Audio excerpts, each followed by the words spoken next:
issue today. I want to thank my colleagues for joining us here today, my co-chair, Paul Tonko, who I will introduce in just a moment. And then just by way of introduction, we have to my far left, Congressman Carlos Curbelo from South Florida, Jeff Denham from California, Elise Stefanik from Saratoga Springs area in New York, Paul Tonko from the Saratoga Springs area in New York, and Tom Reed from upstate New York as well. We anticipate that other colleagues will be coming in and out, and some of these colleagues may have to leave a little bit early. In fact, here's our friend Greg Meeks from New York, who is joining us. Welcome, Greg. I'll clap for you, Greg. Mr. Chairman. Hey, how are you? So thank you all for coming to the meeting of the Congressional Horse Caucus. I'm delighted to be here with my co-chair and co-lead sponsor of the Thoroughbred Horse Racing Integrity Act, Mr. Paul Tonko, to help me oversee the proceedings. My co-chair will have 5 minutes. I'm going to start with an introductory 5-minute statement. My co-chair will have a 5-minute statement, and then we will introduce each of the witnesses, who will then have 5 minutes to offer their testimony, and then we'll open it up for questions from the members. The topic of today's discussion will be strategies to restore integrity in horse racing and exploring legislative solutions to implement medication reform in the sport of kings. We will hear from 5 witnesses on our panel today, all of whom bring a unique perspective and industry expertise to our discussion. I look forward to hearing from them. Kentucky's 6th Congressional District, the district that I represent here in the U.S. House of Representatives, is known as the horse capital of the world. The Bluegrass region is steeped in equine tradition. My hometown of Lexington is home to one of the premier racing venues in the country, Keeneland Racecourse, host of the annual Grade 1 Bluegrass Stakes, the Ashland Stakes, and dozens more graded stakes contests. Lexington is also home to 2 of the largest public auctions of equine bloodstock between both Keeneland and Fasig-Tipton sales facilities. These 2 facilities combined sold over 8,000 horses for an estimated $639 million in 2015. My district is also home to dozens of world-renowned breeding operations, and in no other state or country is there a larger concentration of thoroughbred breeding facilities. In fact, of the top 50 leading sires in the world, 34 of them currently stand in my congressional district as breeding sires, including last year's Triple Crown winner, American Pharaoh. Because of its outsized role in both our local economy and culture, I've made promoting the thoroughbred racing industry here on Capitol Hill a top priority. And as I've engaged with stakeholders, constituents, and fans of our thoroughbred industry, a recurring theme has occurred and emerged. While those of us close to the racing industry hold the sport in high regard, a growing segment of the American public has grown weary of a sport that has suffered from a litany of bad publicity and negative instances that have undermined public confidence in the integrity of racing, particularly as it relates to medication usage. In fact, according to a 2008 National Thoroughbred Racing Association poll, the top three concerns among thoroughbred racing fans included the health and safety of the horses, the prevalence of performance-enhancing drugs, and concern about the heavy usage of legal drugs to enhance performance. These results were replicated in a 2012 McKinsey study that showed that nearly a quarter of all horse players felt that medication-related issues adversely impacted fans' perception of the sport. It became clear to me that our industry is in need of reform to reinvigorate the American public and instill confidence back into the sport. For too long, the thoroughbred racing industry has labored under a diverse set of medication-related rules and regulations that vary from state to state.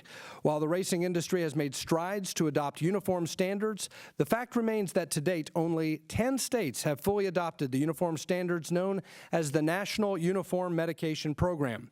The remaining 28 racing jurisdictions operate under rules only applicable to the state the race is conducted and have great variances. Provided that more than half of all thoroughbred racehorses race in multiple states in a given year, and 80% of the handle is wagered across state lines, this creates serious problems for horse owners, trainers, equine practitioners, and the betting public. It is for this reason that I, along with my co-chair, Mr. Tonko, introduced H.R. 3084, the Thoroughbred Horse Racing Integrity Act. The legislation, which has the support of many of my colleagues here today, and a diverse coalition of industry representatives would enact true reform within the industry by authorizing the creation of an anti-doping authority charged with promulgating and enforcing a national uniform anti-doping program.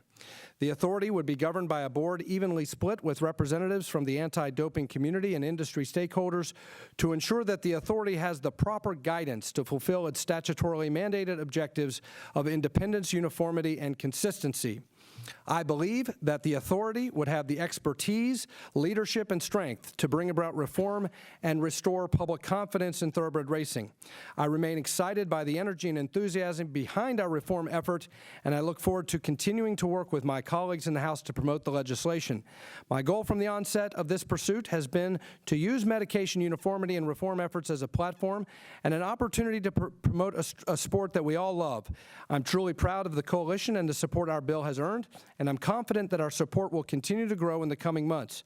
I look forward to hearing the testimony of my congressional colleagues and our witnesses, and appreciate the input that they will have to improve the legislative product. And with that, I'd like to yield 5 minutes to my co-chair and colleague, Paul Tunko. Thank you, Andy. Thank you, Representative Barr. It's a pleasure to co-chair the bipartisan caucus on behalf of the industry, the horse racing industry, with you. And it's great to welcome so many people here today, and in particular our witnesses who will share thoughts with us. And thank you for being here, all of you. You all might think that a New York Democrat and a Kentucky Republican can't agree on much. But we have developed a strong working relationship on this issue because we both love the sport of horse racing and want to see it thrive. We'll be talking about a number of dynamics here today, but please know, with me, the ultimate concern is the equine athlete, the health of that athlete, the safety of that athlete, and the respect we need to show the equine athletes. So thank you for being here. I am pleased that we are holding this hearing today to learn about what we can do to improve the sport of kings and ensure the sport continues to thrive well into the future. We have a distinguished panel of witnesses from across the spectrum to share their thoughts with us on this very important issue, and I look forward to hearing from each of you. As the home to the nation's oldest track in America, the Saratoga Racecourse, my home area has long steeped in the storied tradition of this sport of kings. As you know, the horse racing industry is also an important economic driver for our states, and including the state of New York, with an estimated economic impact in my home state of over $4 billion annually. Last year, I had the chance to see in person the sport at its very best when I bore witness to the historic run by American Pharoah at the Belmont. When we place a majestic equine athlete like American Pharoah front and center, this endeavor can't help but truly capture the imagination of the nation, and for that matter, the sport of horse racing can then thrive. However, we have all seen the devastating results that can occur when these equine athletes are pushed beyond their limits, often aided by medications that can mask underlying health issues. This dangerous race at all costs mentality denigrates the sport and should be unacceptable to anyone in the horse racing community. This same story has played out countless times across the country because the current voluntary national uniform medications reforms have been implemented unevenly, leaving patchwork systems in place that have created a wide disparity in the effectiveness of medication testing and enforcement. This piecemeal voluntary approach is not only detrimental to the health of our beloved horses, it denigrates the perception of the sport. And certainly, the sportsgoer is a very discerning individual. So if we're to enhance the image, we're going to strengthen the sport for everyone, from every angle. If horse racing is to thrive as an industry and once again capture the public's imagination, we must do better. On this point, the public strongly agrees. More than 90% of the public and 90% of horse players want to see stronger action on uniform medication reform. In a sport built on the integrity of competition, nothing is more important than a level playing field for the horses, for the jockeys, and for the trainers who compete, as well as the fans who wager on these races. While the voluntary approach was well-meaning, the lack of effective follow-through has negatively impacted the perception of fair competition across the sport and has done little to build confidence in the minds of our sports fans and critics, many of whom are concerned about drug use and drug testing. By creating a strong, transparent, and independent anti-doping authority, we can guarantee fair play, improve improve the health of our horses and bring new energy and spectators to this majestic sport. That's why I joined with Representative Barr to introduce the Thoroughbred Horse Racing Integrity Act. The legislation we have introduced would create a national, independent, thoroughbred horse racing anti-doping organization responsible for rulemaking, testing and enforcement, oversight regarding drugs and medication. This new organization would be helmed by representatives from the independent U.S. Anti-Doping Agency, or USADA, a nonprofit, non-governmental institution. The board of the new organization would also include voices representing a spectrum of perspectives within the horse racing industry, including owners, breeders, horsemen, racetracks, and veterinarians. The new organization would be responsible for promulgating rules with regard to lists of permitted and prohibited substances, a schedule of sanctions for violations, testing procedures, standards and protocols, laboratory accreditation procedures, and due process procedures for violations. Many have questioned why horse racing should be partnering with USADA, an organization with no history in the sport. While the physiological makeup of horses and humans is certainly different, the need and method for effective testing, protocols, uniform standards and penalties, as well as proper lab accreditation is the same. This is where USADA's real strength as an organization lies. The Thoroughbred Horse Anti-Doping Organization approach would implement horse racing industry best practices for uniform testing, uniform penalties, well-designed out-of-competition testing, and fully accredited labs to deter cheaters and appropriately penalize those violators. One of the major strengths of this legislation, as opposed to earlier efforts to address doping in horse racing, is that from the outset, we engaged a broad coalition of stakeholders, both inside and outside of the industry, interested in medication reform. That's why we were able to gain support from a diverse range of organizations, including animal welfare groups like the Humane Society of the United States, horse groups like the Jockey Club, the Breeders' Cup, Kentucky Thoroughbred Owners and Breeders Association, and the grassroots Water, Hay, and Oats Alliance. Since the legislation was introduced, we have broadened this coalition even further and look to work with any stakeholder interested in uniformity and clean sporting. Again, I look forward to hearing from our diverse panel today about what they are seeing on the ground and how best we can move forward together to strengthen this sport of kings. With that, I yield back, and have anybody new join us? I think we have a few new members I want to introduce really quickly. Congressman Tom Rooney from Florida, David Joyce from the Cleveland area in Ohio, and Rodney Davis from Illinois. These are members of the Congressional Horse Caucus, and some of them are also co-sponsors of the legislation. So at this point, we will turn to our witnesses, and let me just briefly introduce each of our witnesses from my left to right. First, we'll start with Craig Fravel, who currently serves as the CEO and president of the Breeders' Cup and has served in this role since July 2011. Before starting with the Breeders' Cup, Mr. Fravel served as president and general manager of the Del Mar Thoroughbred Club for over 2 decades. During Mr. Fravel's time at Del Mar, located just north of San Diego, the racetrack experienced tremendous growth and became a national leader in daily average attendance and wagering handle. Mr. Fravel remains a leader in the industry, including serving on numerous industry boards, including that of Equibase, the official provider of racing data for the thoroughbred industry, the National Racing and Medication Testing Consortium, and as a director of the National Thoroughbred Racing Association, where he previously served as chairman. Mr. Fravel's contributions to the game as an executive, as an advocate, are greatly appreciated by fans across the country, and we welcome him to our panel. Eric Hamelback has been a longtime horseman, starting his career in the late 1980s on the racetracks and training centers in Louisiana and Arkansas. Upon graduating from LSU, Mr. Hamelback worked trackside in Louisiana and Arkansas for an equine veterinary practice.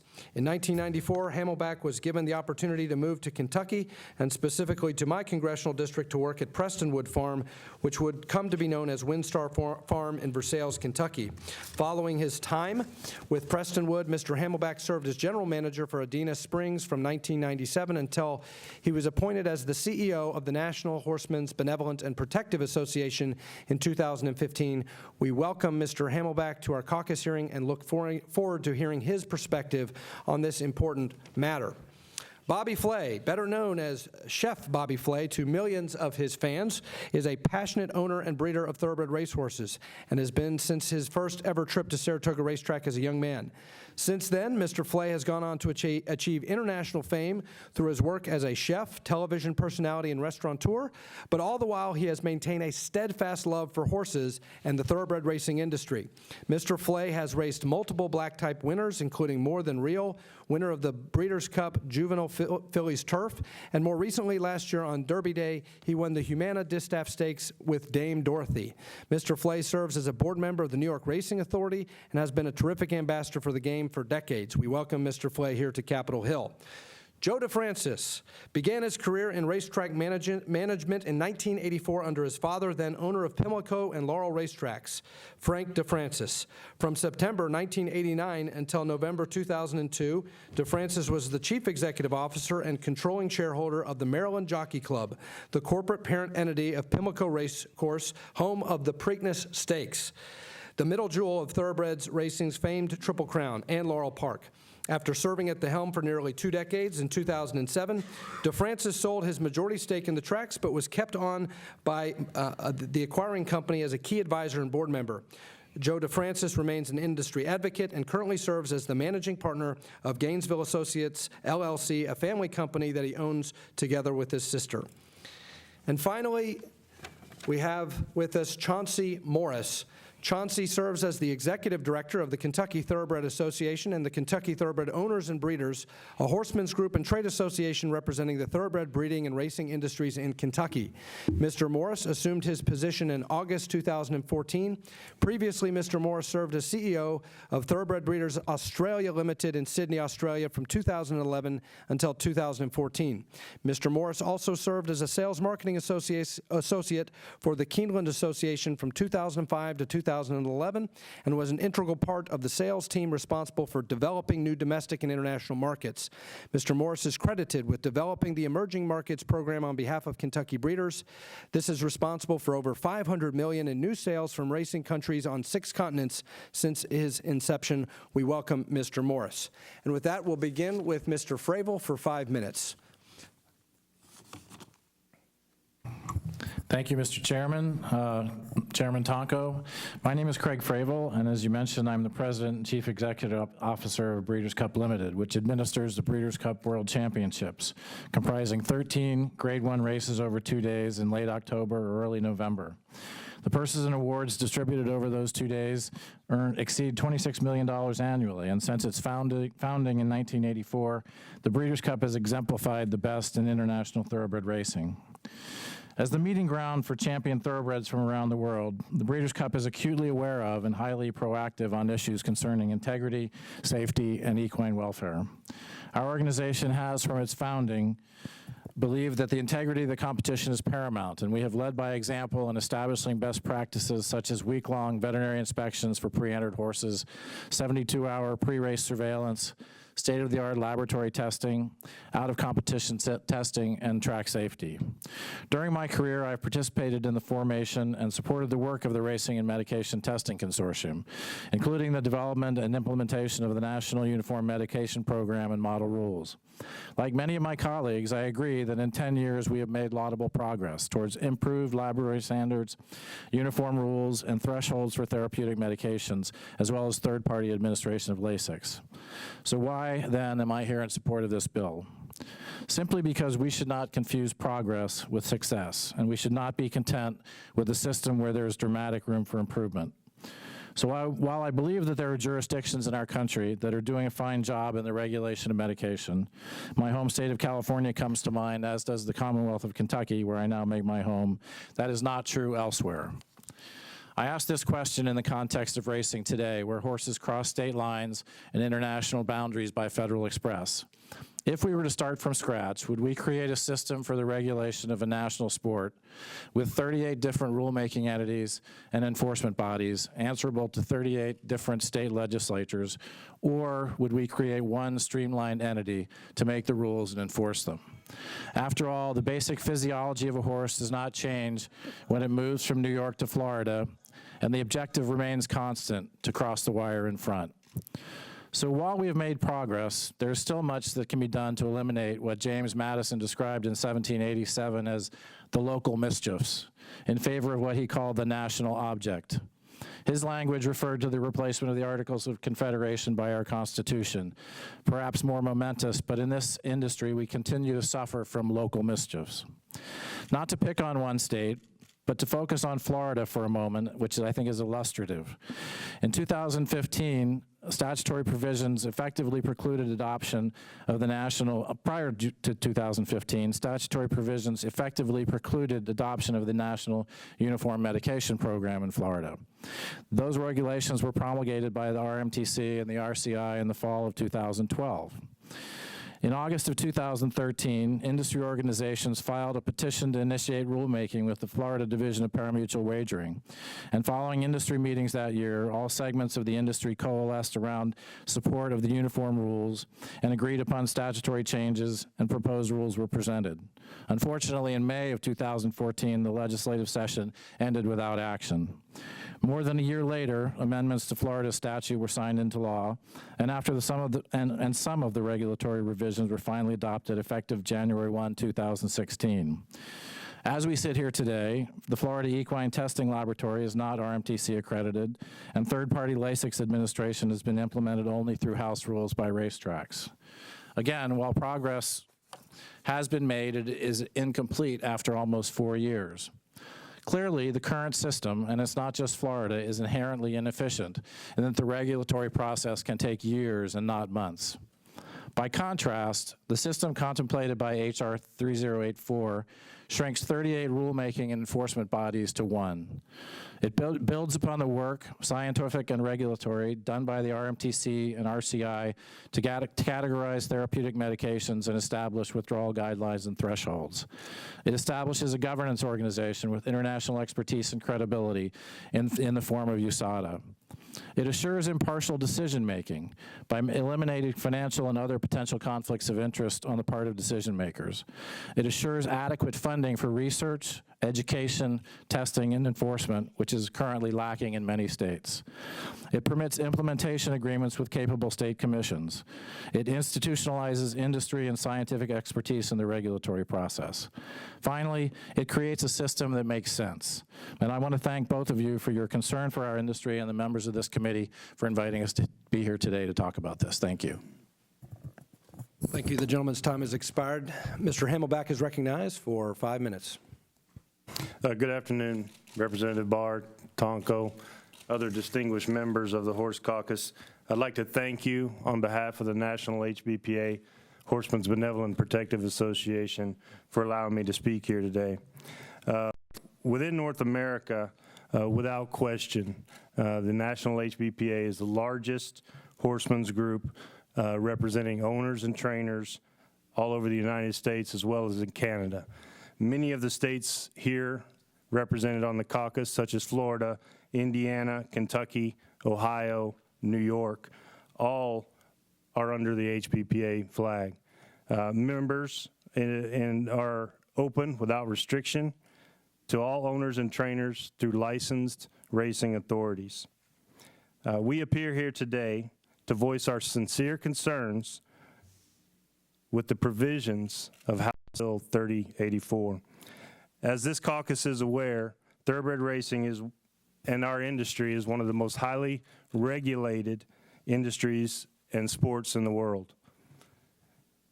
The regulation of horse racing is in place at a much more comprehensive level than we see in any other sport today. Obviously, the states are exercising their 10th Amendment rights, and they see, as we've seen in years past, that horse racing can be and should be regulated by their state. It is our position that the path to national medication uniformity in horse racing is not through an additional layer of bureaucracy, but rather working together and doing that through appropriate research. One goal of the National HBPA is to continue to work along with the Association of the Racing Commissioners International, as well as the RMTC, on the medication model rules for the benefit of all concerned.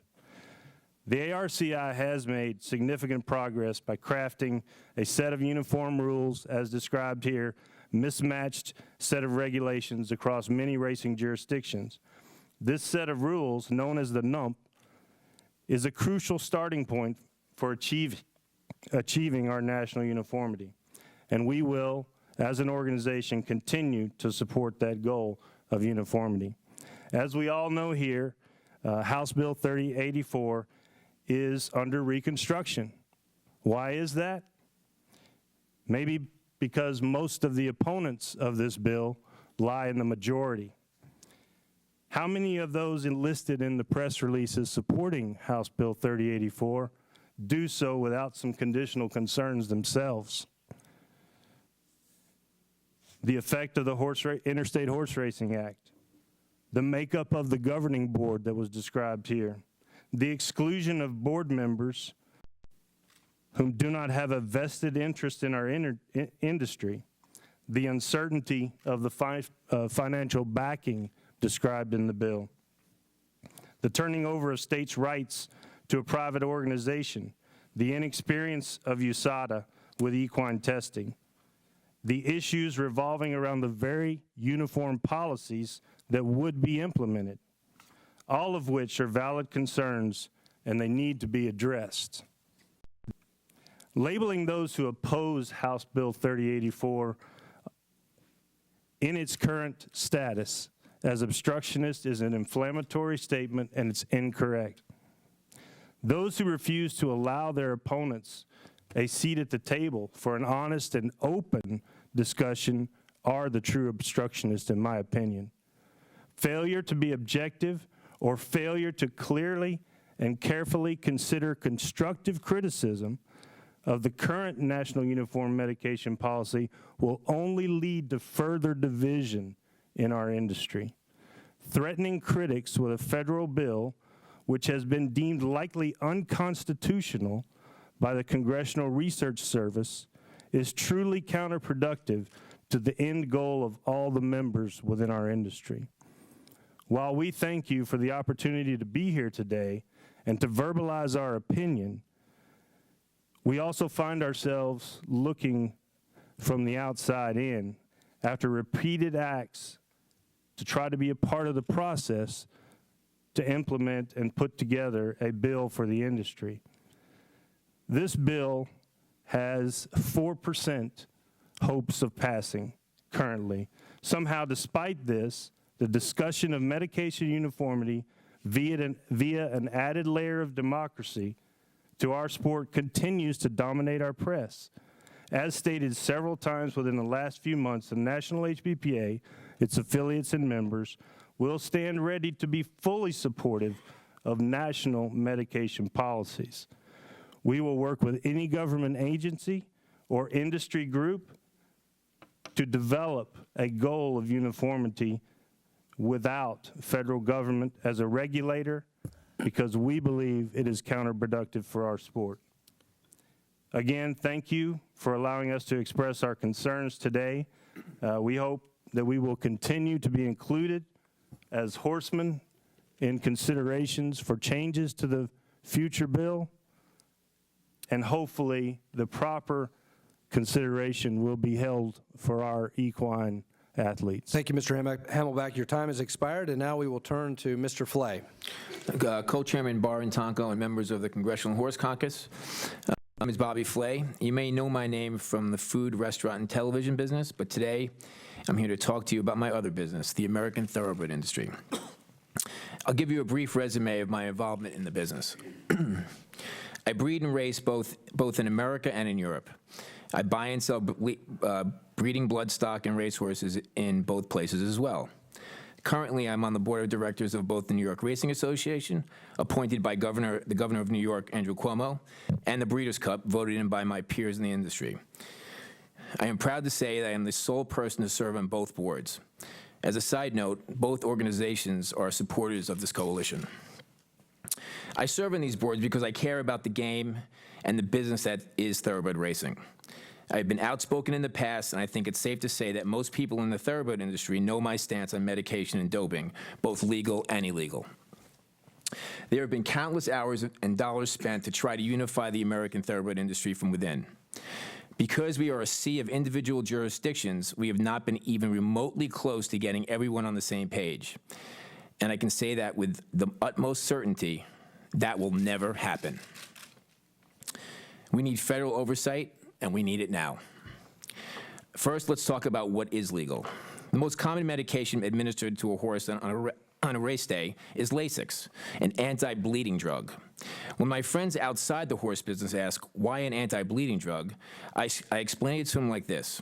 When a human's body is physically stressed, we lose our breath, or in extreme cases, we pass out. When a thoroughbred gets physically stressed, they bleed through their nose, thereby impairing their ability to run at full capacity. I'm certainly no vet, but having watched and participated in this sport for some 35 years, it's easy to come to some obvious conclusions. I'll give you just a couple.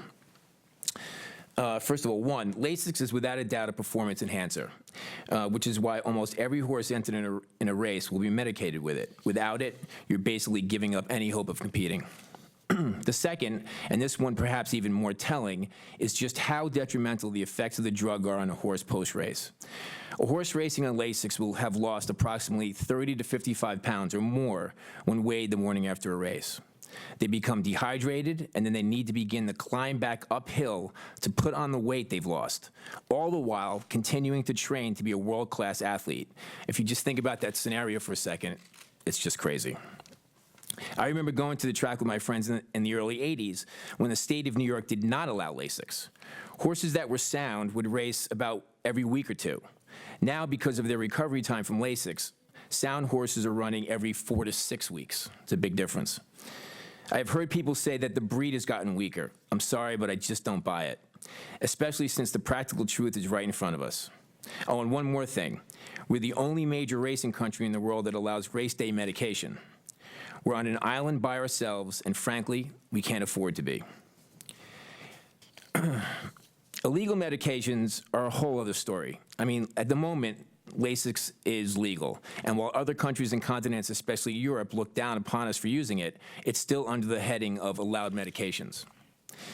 Illegal medications are administered for 2 reasons: to get an unsound or physically challenged horse to the starting gate when he or she should be either rehabbing or, in many cases, retired from competing, or simply to make a fast, sound horse even faster, basically just to take an edge.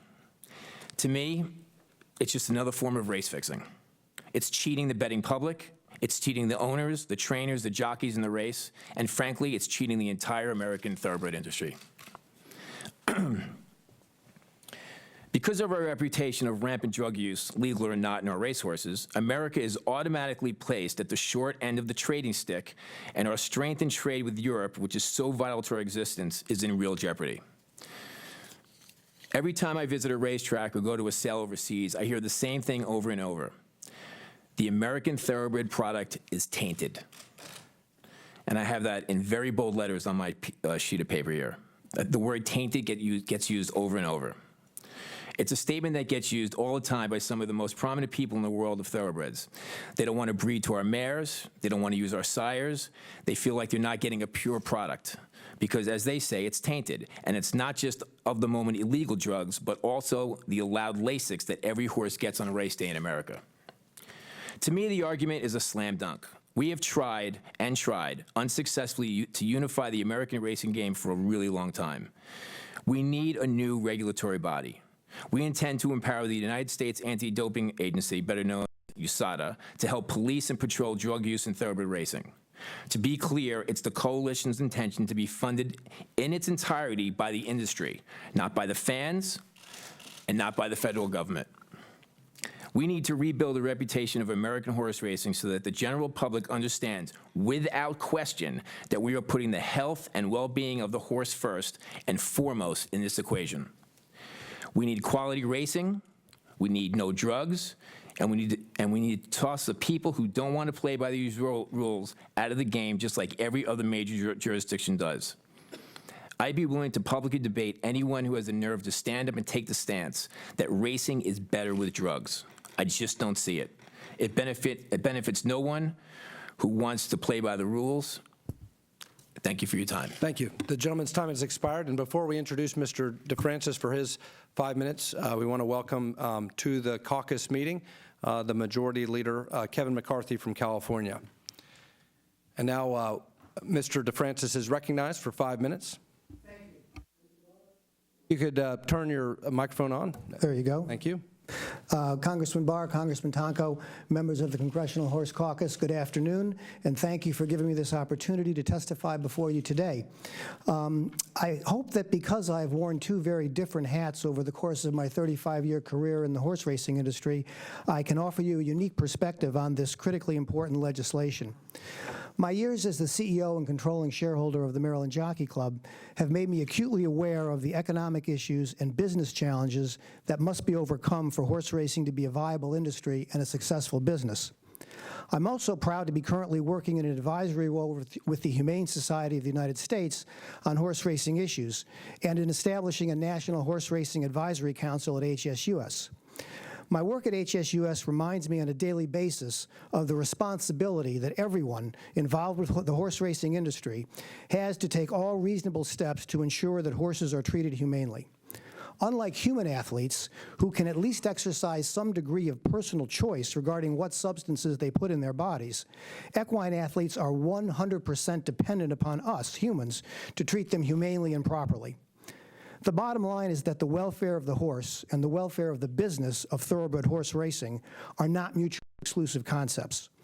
A rational, humane medication policy is not only a just and moral thing to do from an animal welfare perspective, it is absolutely imperative from a business perspective in order for horse racing to be both viable as a sport and successful as a business. From a hard-nosed, purely business dollars and cents perspective, it is an axiomatic principle of business that maintaining the confidence of the public, and especially of your core customer base, in the fundamental integrity of the product that you're offering to customers is absolutely imperative for any business. In this regard, please have no doubt that the horse racing industry is currently in a state of crisis because of the inability of the industry to address on a national level the issue of medication. The erosion of public confidence has reached a critical state, and I truly believe that we are just one catastrophic breakdown in a Triple Crown race away from destroying public confidence to the point where it will be decades before the sport might recover, if it ever would. Mr. Chairman, at the risk of giving all our lobbying team that are behind me heart attacks, I'm going to put aside the rest of my written testimony that you have in the file and use the remaining time to tell you a very, very meaningful story. In just a few days, we'll be enjoying the Kentucky Derby. 2 weeks thereafter will be the Preakness. This will be the 10th anniversary of the tragic breakdown of Barbaro in the 2006 Preakness Stakes. When that occurred, I had the opportunity to appear the following day on Bill O'Reilly's television show, which I can assure you, for those of you who have not had that pleasure, it is a daunting experience. And the only thing that saved the horse racing industry from being absolutely eviscerated by a tsunami of public outrage and bad publicity over the tragic injury to Barbaro was the fact that his owners, Roy and Gretchen Jackson, and his trainer, Michael Matz, were people of the very highest integrity who were absolutely beyond reproach. And there could not be the tiniest little scintilla of even innuendo that the horse's tragic injury could be traced to some type of medication abuse. Unfortunately, all of us that have spent a lifetime in the industry know that we have amongst our industry participants many people that don't have the integrity and don't have the character of Mr. and Mrs. Jackson and Mr. Matz. And if in the future, God forbid, we were to suffer a tragic breakdown in a Triple Crown race that could be traced to some form of medication abuse or misuse, it would result in turning away generations of fans that, in my opinion, will never return to the sport, certainly in my lifetime. And so that is why this legislation is so critically important. I truly applaud the co-sponsors for introducing it. I'd like to conclude by highlighting one very important piece of the legislation, and that is that it does not attempt to set forth in statute specific medications that are either permitted or prohibited. And that's very important, in my opinion, because the legislation places in the hands of USADA, the world's literally foremost expert on the use of drugs in sports, and an organization that is totally independent, totally without any possible conflicts of interest as it relates to horse racing, the responsibility of making those decisions. And because it's very, very difficult to draw those lines. It is very difficult to draw the lines between medications that are, quote, good and therapeutic on the one hand, for medications that are bad and performance enhancing and health destroying on the other. And most importantly, as we've seen in the case of the Olympics with human athletes, as time and science and technology, as time passes and as science and technology evolves, those lines move.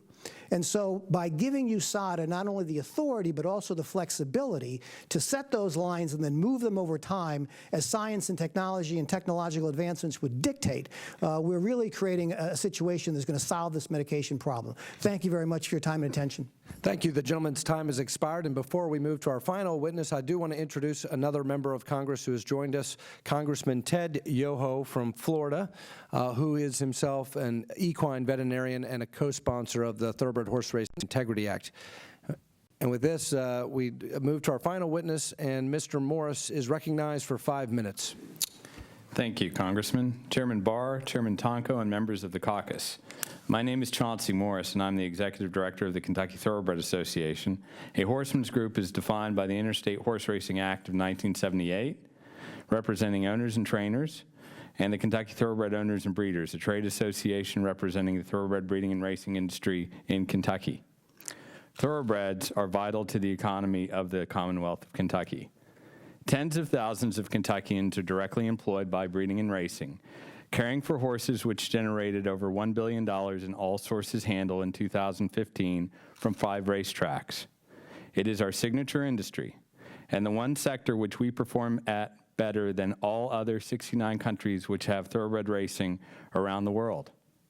According to the Jockey Club, the 248 stallions standing in Kentucky covered 48% of the nation's broodmares and provided 32% of the national foal crop. Kentucky-bred thoroughbreds are responsible for 75% of the America Graded Stakes winners, 74% of the $1 million earners, and 9 out of 12 Triple Crown winners, including American Pharoah. In a state of 4.4 million people, attendance and viewership at the 2015 Kentucky Derby, Oaks, and 2-day Breeders' Cup Festival at Keeneland surpassed major races in Japan, Australia, and France. In a word, horse racing is a big deal in Kentucky. Our association was an original founding member of the Racing Medication and Testing Consortium in 2002, and we proudly remain so to this day. We have always stood for improving the safety and integrity for our sport.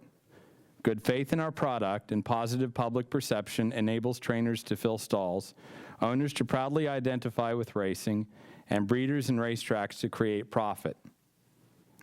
My directors, made up of owners, trainers, and breeders, voted to support the Thoroughbred Horse Racing Integrity Act of 2015 because it creates a level playing field in all 38 states where racing is conducted, including uniform laboratory standards. Such standards not only ensure integrity of the wagering product, but also safeguard the rights of those being investigated for alleged infractions. Number 2, uniform testing requirements. Uniformity in the regulation of legitimate therapeutic medications, along with the same withdrawal times, makes compliance easier for horsemen and women running in multiple states. Number 3, uniform penalties. My members, large and small, and these are large and small trainers, believe fair play is preserved when all 38 states operate under uniform regulations. As Craig Fravel pointed out, there are some current racing commissions like Kentucky whose record of regulation is respected around the globe. The fact is, however, horses do not only compete in Kentucky. Support or current opposition to this legislation should not be a litmus test on whether one loves racing. Indeed, we agree philosophically with the uniform and impartial approach in the Thoroughbred Horse Racing Integrity Act, and are hopeful other stakeholders will find a path to support it. And I'd be remiss to say in my current job that our state has worked very diligently. All the racetracks are members of the NTRA Safety Alliance, so we have tried very hard in a diligent manner to use science to make our racing services much safer. I thank you, Chairman Barr and Chairman Tonko, for your time and your dedication on this important issue. Thank you. Thank you. The gentleman yields back, and at this time I yield myself 5 minutes for questions. And my first question would be for Mr. Fravel. Mr. Fravel, some opponents of the Horse Racing Integrity Act have argued that the legislation doesn't go far enough to address widespread medication abuse and point to a section of the bill that allows some currently permissible substances to remain in use while the authority gets up to speed. In other words, allows NUMP to be an interim baseline standard until the authority has an opportunity to develop its own anti-doping national program. Do you feel that this is a fair criticism? And do you believe that the authority, as contemplated by the legislation, would have the ability to adequately regulate all medication usage in thoroughbred horse racing? Thank you, Mr. Chairman. Actually, I do not think that the criticism is at all fair. While the bill does contemplate an interim period of time when the National Uniform Medication Program would be the basis of rulemaking, that's actually a very practical approach to the situation. I think everyone at this table has taken the position that they're supportive of national rules. We all recognize, and I think it's important that we recognize, that therapeutic medication, as is the case in human sport, human medicine, has a place, and it has a place in the veterinary world as well.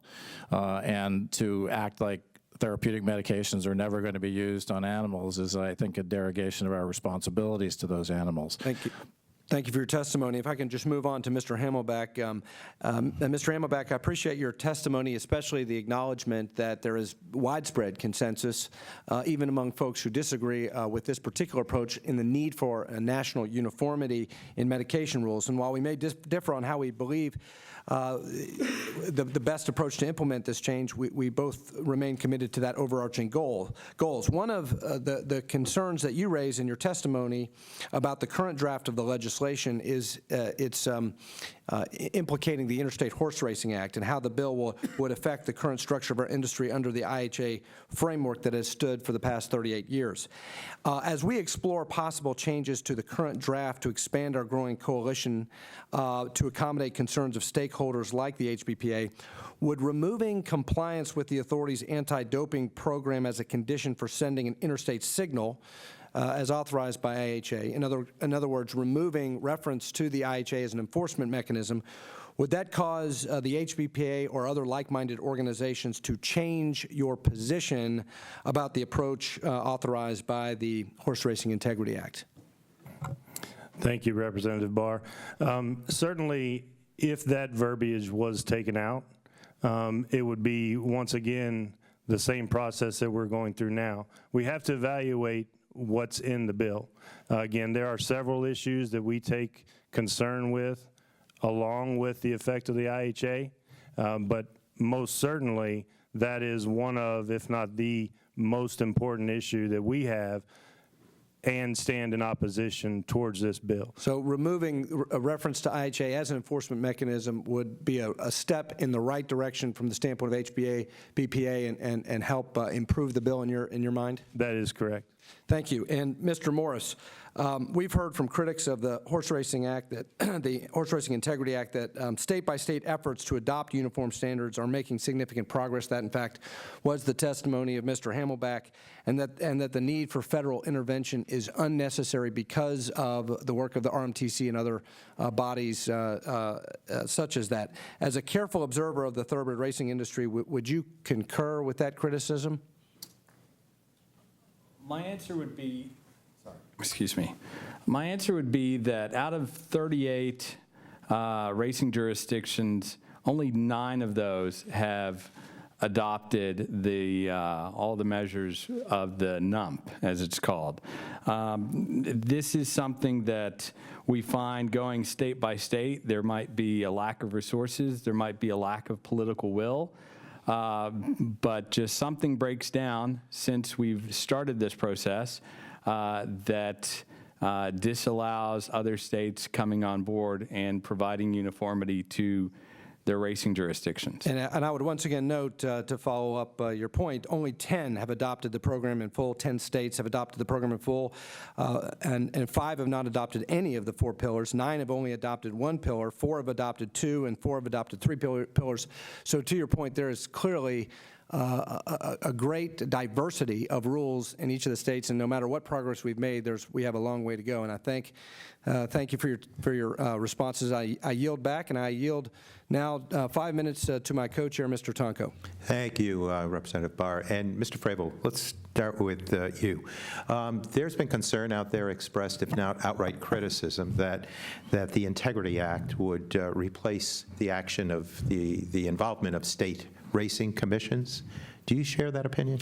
Well, I think, as I mentioned in my testimony, there are specific provisions in the bill that allow the new organization to adopt or delegate its authority to state commissions that are doing an adequate job. And I think in the interest of efficiency, that's certainly an option open to people. But at the end of the day, it seems to me that the most efficient system, as I said in my testimony, is one organization, not 38. I think the fact that it takes 4 to 5 years to adopt the regulations to the extent, the uniform rules to the extent they've been adopted, is illustrative of that problem. Thank you. And, you know, I listened with interest, and all of the testimony was very much helpful in highlighting your concerns, so I thank you for that.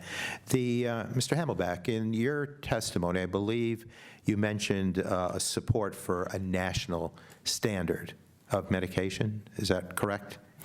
Am I quoting you correctly? Yeah, that is correct. Okay. The National HBPA since 2002 wrote the first book on national uniformity. Did you also indicate that you stand for for uniformity, but prefer a voluntary approach? Am I hearing you correctly with that?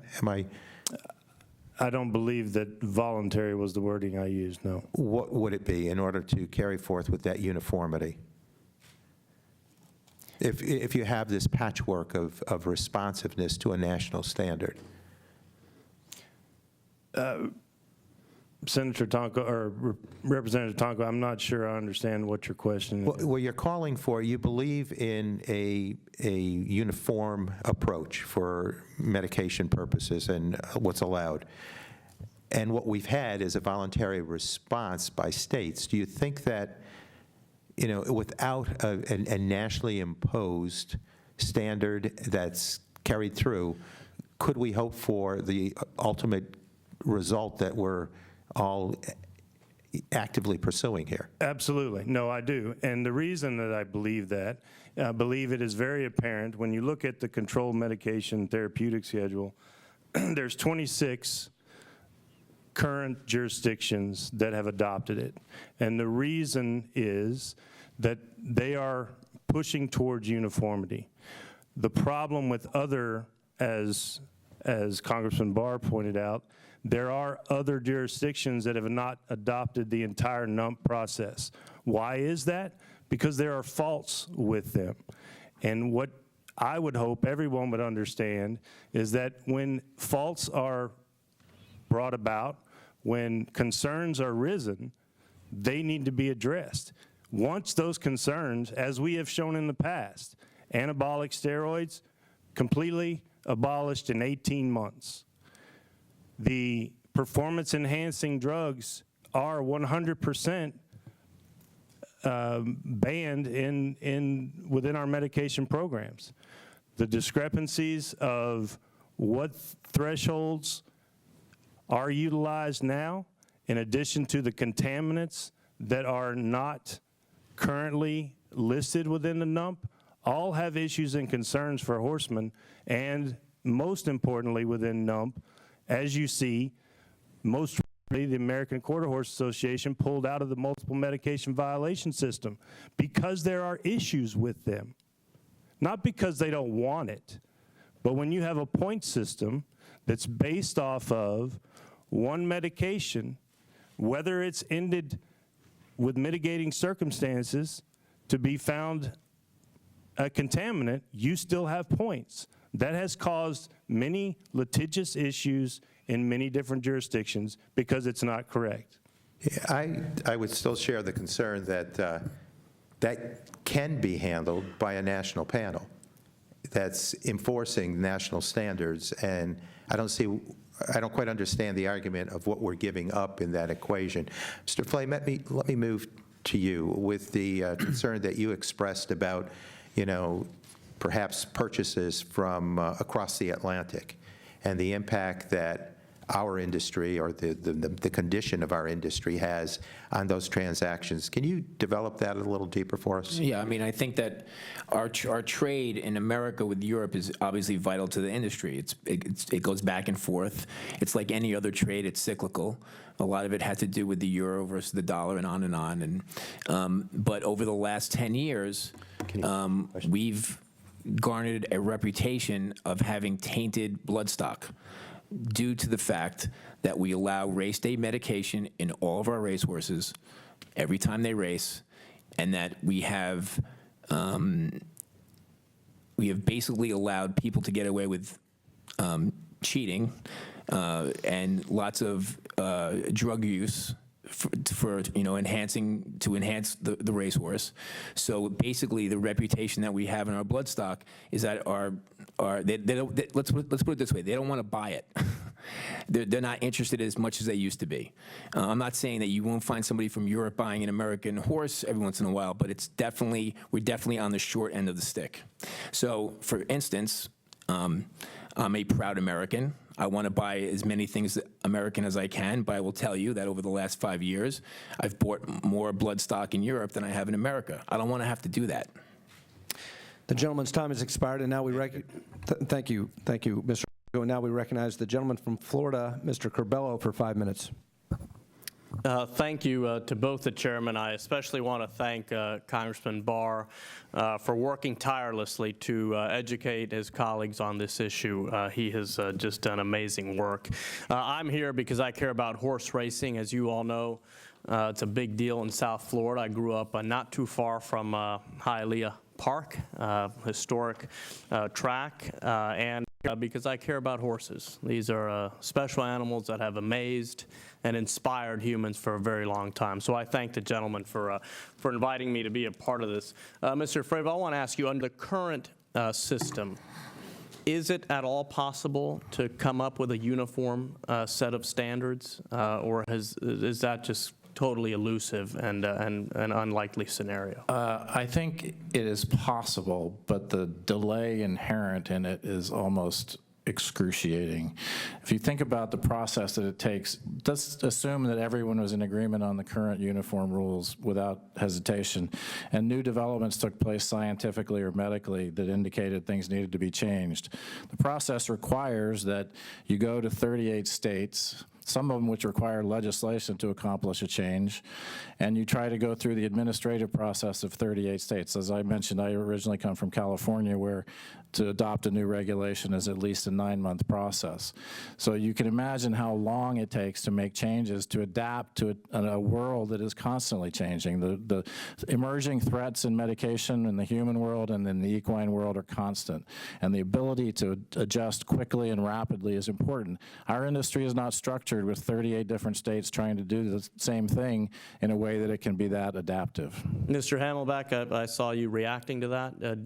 Do you agree? Do you disagree? Do you think it's possible under the current scheme to address some of the challenges that were referenced? Most definitely, I believe that it is very possible, and as you see, when states adopt the ARCI model rules through their racing commission, you don't have the delay. Now, what Mr. Fravel is describing is very much a process that has occurred and is a detriment. But once the ARCI model rules are adopted from the commission, we see things such as the RMTC's recent retraction on 2 thresholds in particular that they posted in the NUMP system that were incorrect, that weren't based off of science.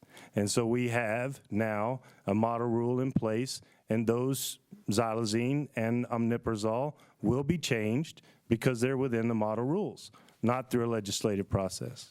Thank you, Mr. Flay. I want to ask you, do you have any concerns that we're creating perhaps a new bureaucracy that's going to be over-imposing and perhaps do more harm than good, as we have seen some bureaucracies do maybe here in Washington, D.C.? Right. No, with all due respect, I don't. I think that we've tried wholeheartedly for a long time to fuse all these jurisdictions together and have some uniformity, and that's why we're here. We're here because we need a different kind of oversight, one big oversight. And do you think this could in any way undermine the racing commissions in each state? I'm not really sure about that. That's something for Mr. Fravel to answer, I think, more than me. That was a very adept toss. I think undermine is the wrong word. I think for many states, funding is a gigantic problem in the world of medication enforcement, and I think many states would probably welcome someone else to take over that task that is actually very controversial typically and sometimes unpleasant. And I think, as I said before, if we were starting from scratch, what would we do? Would we create 38 jurisdictions that have regulatory authority, or we have one? We are a national sport, and horses run all over this country and internationally, and I think the path to a single entity would be the one we want to choose. Well, thank you all for your testimony, and I want to thank both gentlemen here. I'm very proud to support their efforts. Thank you. The gentleman yields back, and now we recognize the gentleman from New York for 5 minutes, Mr. Meeks. I want to thank the co-chairs, Mr. Barr and Mr. Tonko. Just for the sake of everyone, I am here because I represent the 5th Congressional District in New York. Happen to have 2 racetracks in my district, Aqueduct and the Belmont. And Belmont recently come into my district, which have really sparked my interest. And I've had interest in a number of ways. Number 1, of course, for the well-being of the animal itself. And number 2, for the sport. And I'm concerned because I'm listening to everyone, talking about the sport, and they're concerned about the sport, that we don't want to damage it more than it already has been. And so therefore, it seems to me there's got to be some kind of compromise where folks come together. Otherwise, you'll have folks, the public at large will come together to say that there's a problem with the sport. So we've got to figure out how we have that meaningful compromise, and that's why I'm so appreciative of H.R. 3084. But I should let you know, there's no piece of legislation ever that's perfect, except for, mine. But other than that, but ever that's perfect. And we've all got to work together to try to figure this out. So my first question would be, where does the United States stand in terms of medication rules in comparison, say, with the rest of the world? Maybe I should ask Mr. Fravel that question.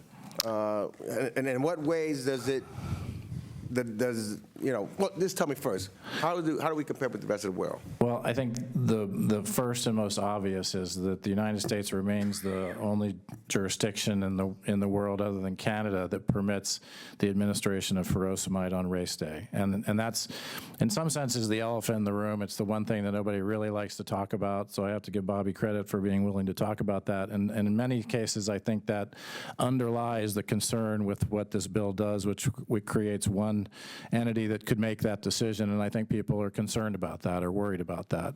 But in some senses, one thing we're not as good at as other countries is we're not as efficient. If you're racing in Great Britain, the British Horse Racing Authority is a singular entity that governs what happens at every racetrack throughout Great Britain.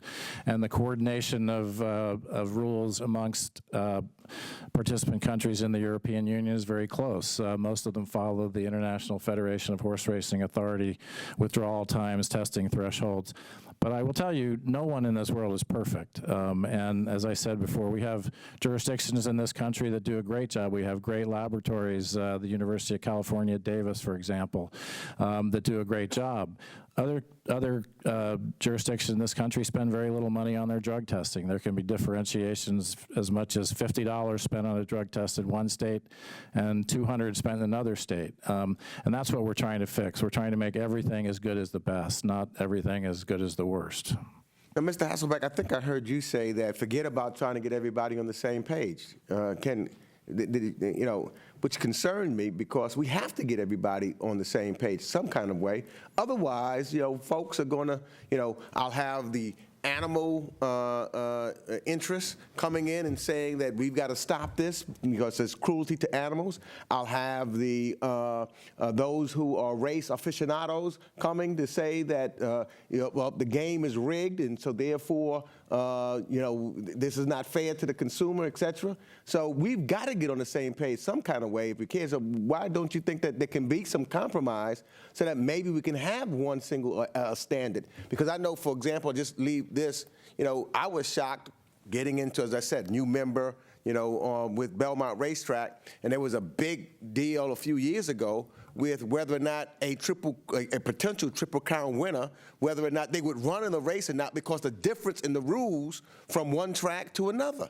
And as a consumer and the people in my district who were thinking about going, they were all confused whether the horse was going to run, whether it was not, and the excitement, and so it waned. So why can't we, for the good of the sport, why can't we all get together to get something done?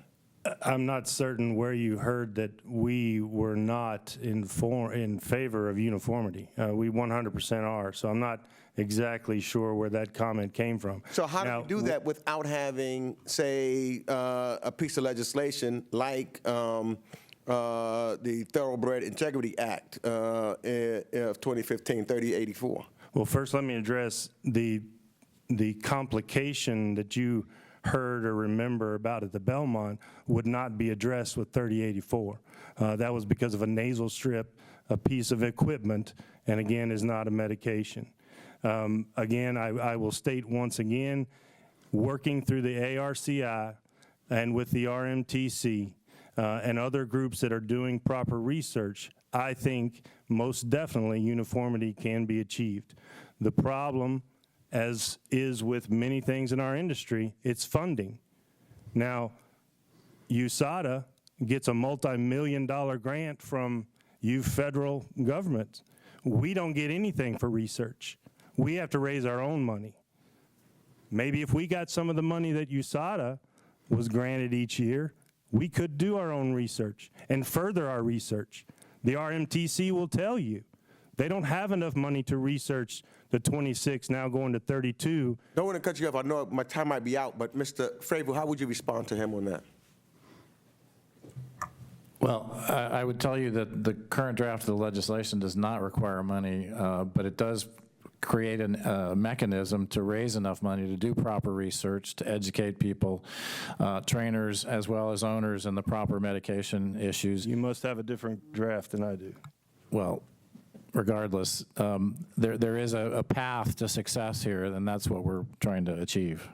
Thank you. The gentleman's time has expired, and now we recognize the gentleman from Florida, Mr. Rooney, for 5 minutes. Thank you, Mr. Chairman. I want to thank you for your leadership as well on this bill. And even though I'm not a co-sponsor at this time, I don't think that I've been pressed or dogged by anybody as long as I've been in Congress to get involved with their bill. And I think that's a tribute to you and the ranking member on this caucus to be involved. I'm a horse owner. I've got 5 racehorses. One actually now is a broodmare and 4 in training. And my family's been involved in horse racing my whole life. Now, that being said, a lot of what you guys have been talking about up there today, I'm confused by. And I think a lot of people are. I'm a fan of the sport. I can't tell you, when I was at the Belmont last year when American Pharoah came down the stretch, that roar was nothing I've ever heard before. And I feel like racing is on the way back. But I want it to be legitimate. I want us to be in an industry where people look at us as the sport of kings and something that's not, Mr. Flay, as you said, is LASIX a performance enhancer? Or is it therapeutic, which I think, some of the language in the bill talks about same-day therapeutic medication. I'm not quite sure if those are the same thing.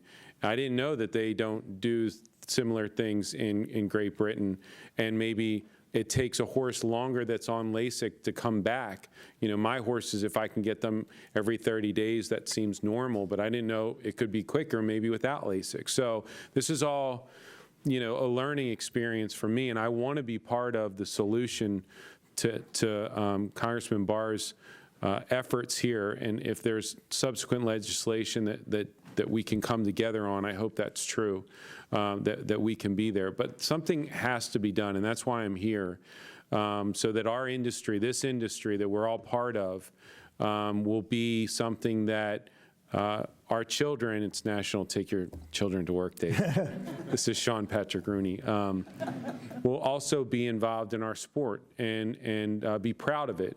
So I also have the son, or one of my colts' sire was a full brother to Barbaro. Oh, congratulations. So, and I'm looking forward to him running, hopefully like his uncle. But so I guess my question, you know, do you consider LASIX you said it's performance enhancing. Is that an industry standard, or is that your opinion, or? Thank you for the question. I'm not a vet, and so that's just my observation. But I will tell you that the reason why I made that statement was because when I talk to other trainers who I completely respect and have the most experience, they will tell me that it is it is certainly a performance enhancer. And I was with a very, very prominent trainer in Europe who said that if he brings his horses to America, he basically shuts his eyes and agrees to administer LASIX to them because he knows he can't compete if he does not. Right. Those people know what they're talking about. And so I'm just taking that experience, because I've been in this for 35 years, either as a fan or as a horse owner like yourself, and I pay attention to it very closely. And so I could easily be debated about that, because I'm not sitting here with scientific proof in my hand, but everybody uses it, and there's a reason for it. And not every horse is a bleeder. Right. Well, I would say this, because I know time runs quick when you're on these panels, but I appreciate everybody's statement. I appreciate, you know, the Federalist type statement that every state should probably have, you know, input. But at the same time, you know, we have some very conservative people on this panel that are co-sponsors of this bill that might not normally look for a federal solution. But, you know, my family's also in the football business, and we have a commissioner of football. And I know that there's been talk of, you know, something like a commissioner to horse racing, and maybe, you know, maybe this is kind of the first step in that direction. But in the end, I will support any legislation that preserves the integrity, the strength, and the resurgence of horse racing. And I really did learn a lot today, so I appreciate all your testimony, and I look forward to working with you, Mr. Chairman, the ranking member, and the panel in the future. So with that, I yield back. I thank the gentleman, and I thank him for his passionate testimony. And now for our final member, Mr. Yoho from Florida is recognized for 5 minutes. Or Dr. Yoho, I should say. All right. Let me move over. This one's not working.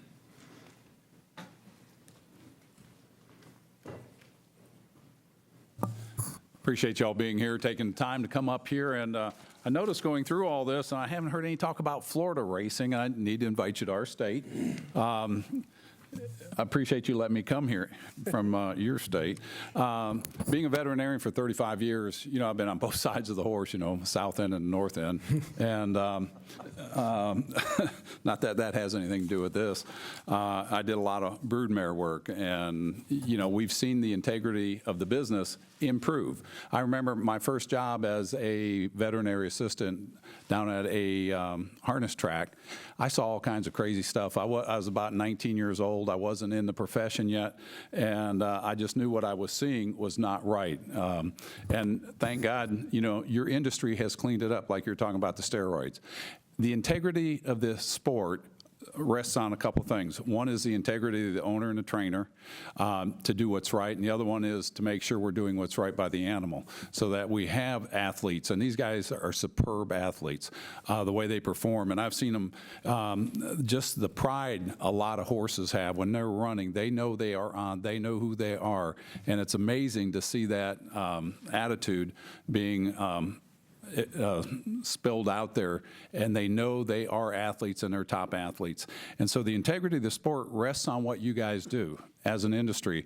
And you know, I think we are co-sponsor of this bill. We do support this bill, and I brought it up at different association meetings that I go to. And the things that we hear about is the states are going to lose their rights on determining what we're going to use, what we're not going to use. And I think without some kind of a program like this, it's just a hodgepodge.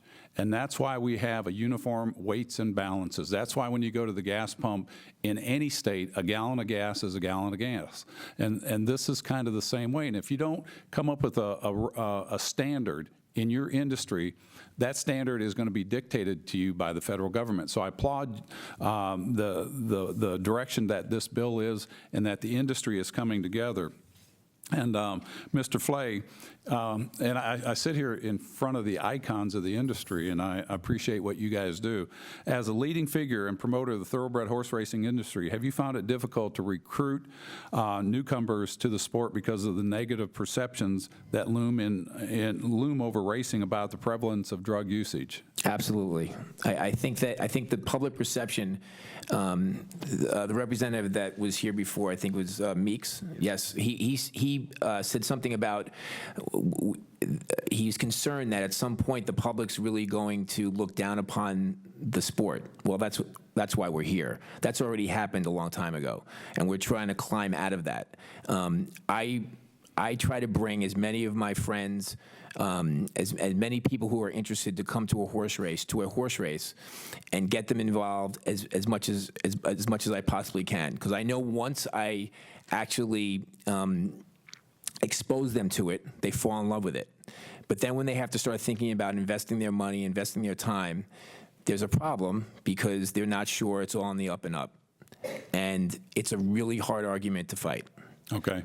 Thank you. Mr. Fravel, I understand the Breeders' Cup's been a leader in the industry advocating for clean racing, even proposing requirements for some juvenile races to be conducted without the use of race day medications.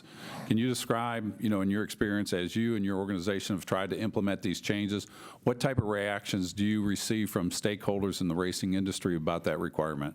Well, that requirement became very difficult to enforce because the Breeders' Cup goes from state to state to conduct its activities and its championships, and we run into different attitudes of different horsemen's organizations around the country, all of whom, I might add, legitimately have a consent right under the Interstate Horse Racing Act. And at the end of the day, we were informed that horsemen would withhold their consent for simulcasting if we stayed with our Lasix-free races on race day with the championships. And we were also confronted by the problem that the rules before and after the championships would be different, which I don't think anybody would agree is a great solution. At some point along the way, the rules need to be the same for everyone, and that was why we ended up having to back away from that at that time. But we still continue to wish we could do that.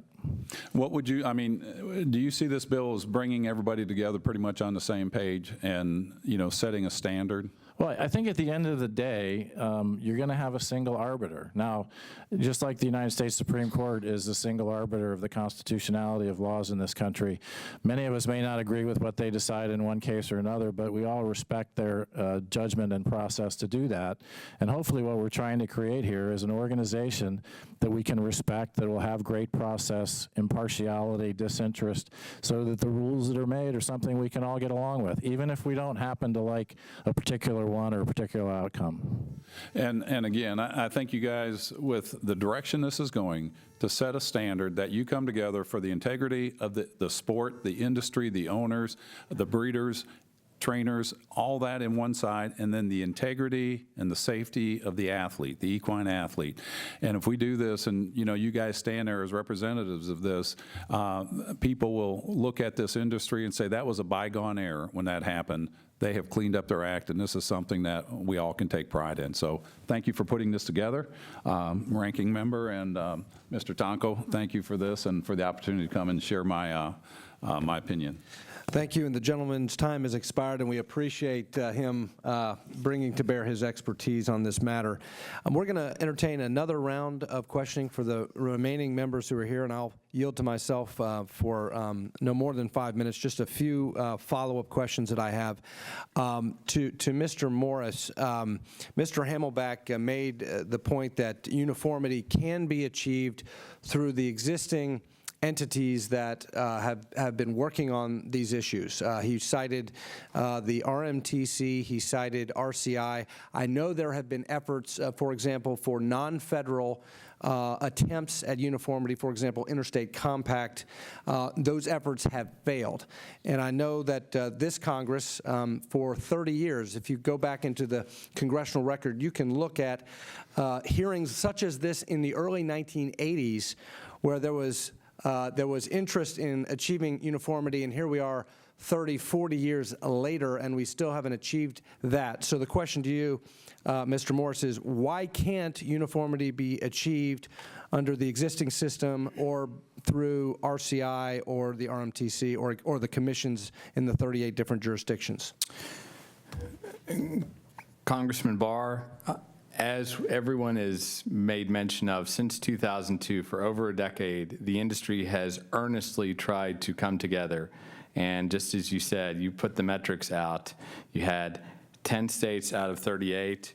Beyond that, 18 states have adopted the controlled medication schedule. It's acting as an economic constraint for our horsemen, for our sport oftentimes. But I would also echo some of the other comments that the members of the caucus made, that right now we find our sport to be in a much sounder footing. And I would also concur with Mr. Flay that the American horse thoroughbred is not unsound. It is very marketable. It is a foundation sire in multiple countries around the world. It continues to perform at its highest levels, both overseas and here, most importantly, in the United States.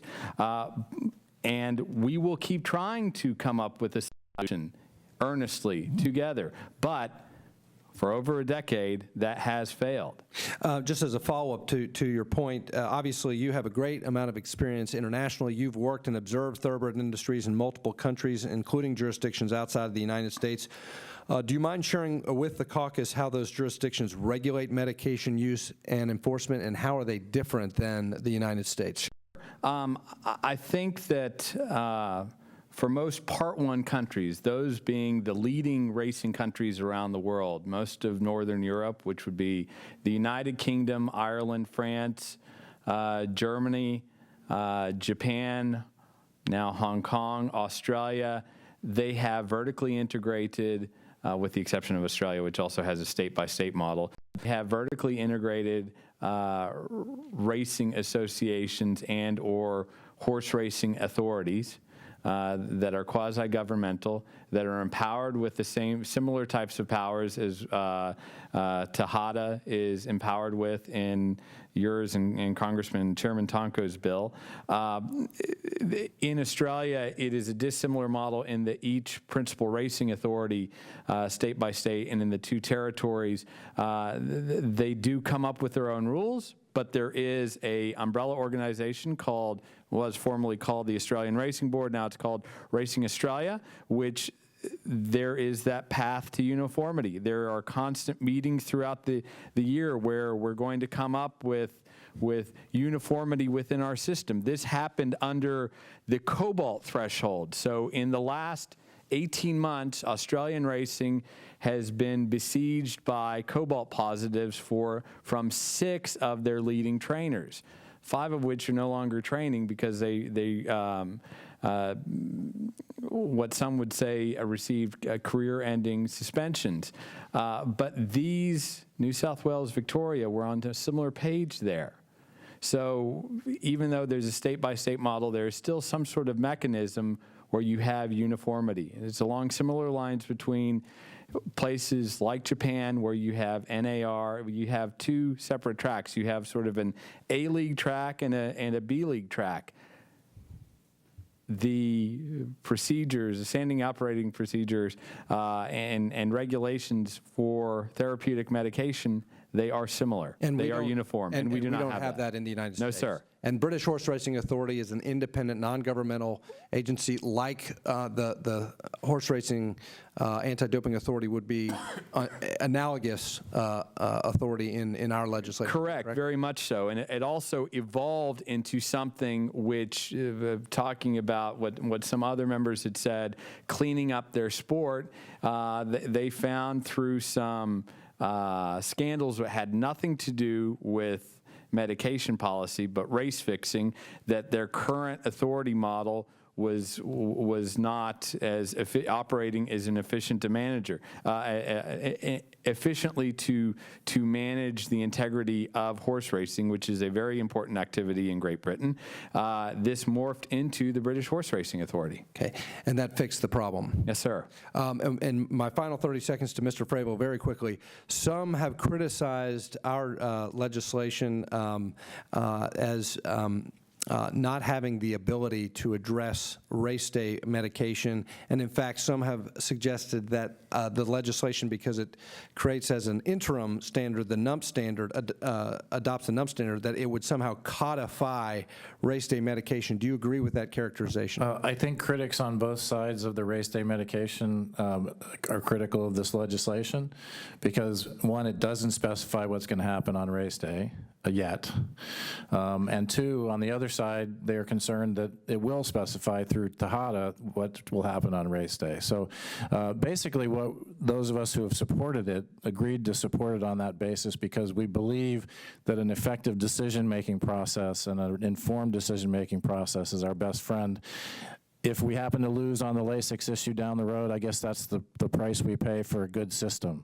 But we're not afraid of that outcome. Thank you. My time has expired, and I'll now turn it over to my co-chair for 5 minutes. Thank you. I think the key word in the bill's title is integrity.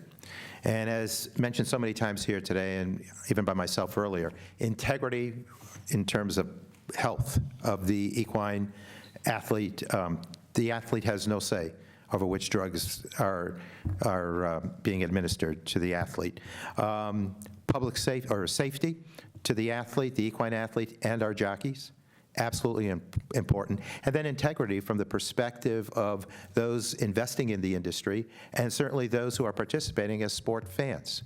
So the imagery here is very critical, along with the programmatic efforts that we're attempting to resolve. When it comes to that integrity, I think there also needs to be an air of independence, a flavor of independence, so that it's well accepted. So the incorporation, I know earlier the physiological differences between a human athlete and an equine athlete are obvious, and so USADA, one would say, well, why are they involved? But it's their work that's been done with the efforts for effective testing and the protocol of standards, and certainly the accreditation of labs gives them a track record.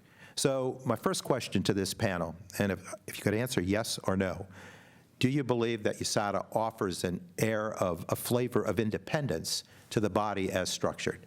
And we'll start to our left here with Mr. Fravel. Yes. Mr. Hamelback? Independence, yes. Yes. Yes. Yes, sir. Thank you. And also, I think that with the balance on that panel, we're getting various perspectives that then brings in the industry's needs and know-how, so that that academic genius, that, if you will, that's learned through the years, is exchanged with the panel. To Mr. DeFrancis, you made mention of Barbaro, a favorite horse, from one of my favorites. Mine too. I took on the office that Assemblyman Barbara once had in the state legislature. So when I saw that name, it was just a good hunch. But anyhow, you mentioned a very tragic situation. And what do you think the impact of medication uniformity is in terms of safety for both the horse and the jockey?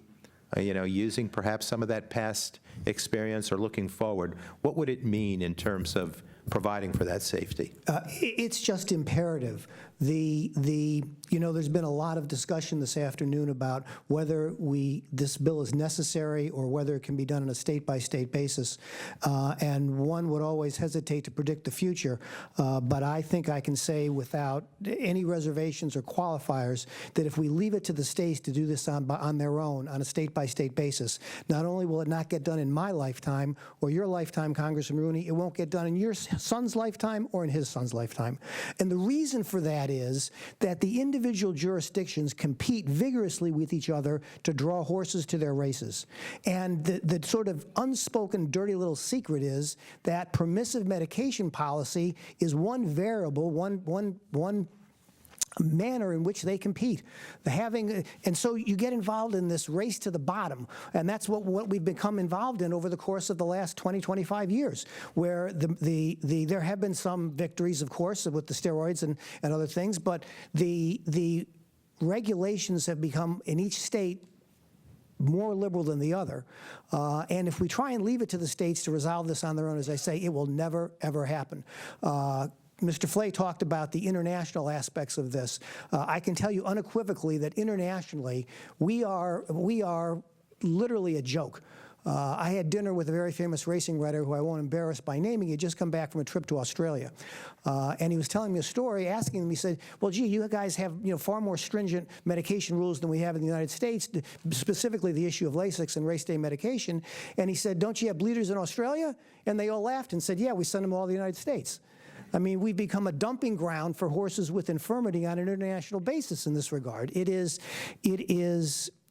We are fiddling while Rome is burning and talking about the ability to do this by the states somehow coming together and doing what they haven't been able to do for 50 years. We do not want to be taking up Congress's time, seeking federal legislation to do something that we would hope we could do on our own, but it is the very nature of the regulatory framework, the state-by-state pervasive regulation on a state-by-state basis that prevents us from solving our own problems through a commissioner's office the way football can do or the way baseball can do. When baseball had their steroid crisis back in the 90s, they were able to even though each team was receiving individual benefits from having players that were juiced on steroids and knocking balls out of the park. St. Louis had players, San Francisco had players, I won't name them individually. But there was a commissioner's office that could realize that this was undermining the fans' confidence in the integrity of the sport and take national action. That can't happen in horse racing without this legislation. And we have seen it across the board in professional sports. There's a grave concern by fans out there about having it as clean as possible. And I can't tell you how many comments I got when this legislation was introduced from all perspectives about, get onto this and do it right, because it's been languishing, to your point. And I just can't help to imagine that the confusion of, transporting some of these champion horses or routine horses across state boundaries and having to be aware of the different standards or to be impacted by those standards or not racing on a level playing field in each of these venues has to be a discouragement even to those involved as owners. It's an incredible discouragement. I mean, if you know when a horse is going to be tested and there's no out-of-competition testing and you have uneven enforcement of penalties and you have substantial discrepancies on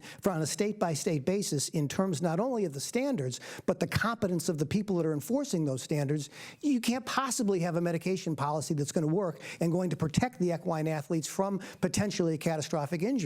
And I say we're really fiddling while Rome is burning because of that Barbaro experience. I hesitate to use the word thankfully, but thankfully for horse racing, Barbaro's injury was not as a result of medication abuse. It was just tragic bad luck. Mm-hmm. But had it been traceable to some form of medication abuse, you can forget about it. I mean, your son's generation, Congressman Rooney, and millennials, I mean, people of all generations will abandon horse racing so fast it will make everyone's head spin. And so that's why this is so critical. It's so critical to be done right now because we are in a state of crisis that is one catastrophic accident away from doing what I believe would be irreparable damage to the sport. Thank you very much.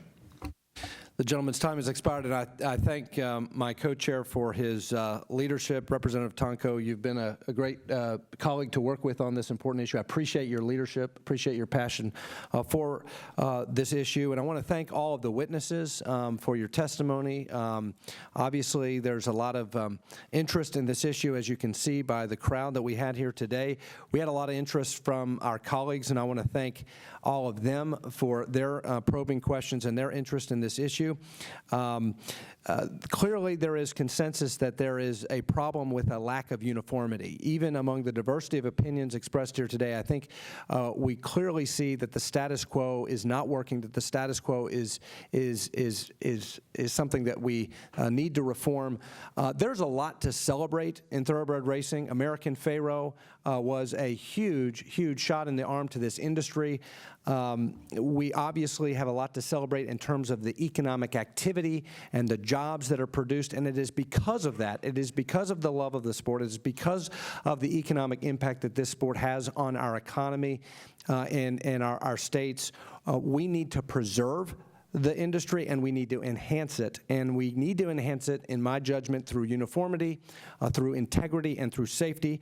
And so we appreciate the feedback of all of our witnesses that will continue to inform our legislative work as we continue to address the concerns raised about this particular legislation and seek to grow consensus for this. And with that, I'll yield to my co-chair for one final statement. Okay, thank you, Representative Barr. And again, let me thank you and your staff. You've been tremendous to work with. Jeff Morgan from my crew, I thank him publicly for just being available for so many questions and comments that people have shared with us. To this audience and beyond, thank you, and I mean all of your input has been very valuable. You bring to the fore the concerns, the solutions, the modifications, the fine-tuning. That's important. This is a huge industry that brings great opportunity, economic multiplying to our regional economies, our state economies, and our nation. And we need to address this, I believe, from a national perspective, with a national dialogue, doing what we know has to be fixed. The fans are very discerning. The athlete is prime in this equation, in this discussion.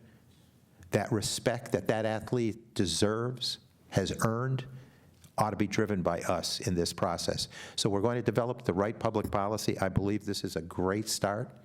We're open to your comments. And again, I thank everyone for working so diligently on behalf of a very timely issue, one that cannot be dragged out any further. Any longer delays would be detrimental. So again, thank you for your activism in this regard. And while we're still on the record, I want to publicly invite Representative Tonko to Keeneland so he can enjoy Kentucky. And I've been to Saratoga and would love to come back and visit you up there. Okay.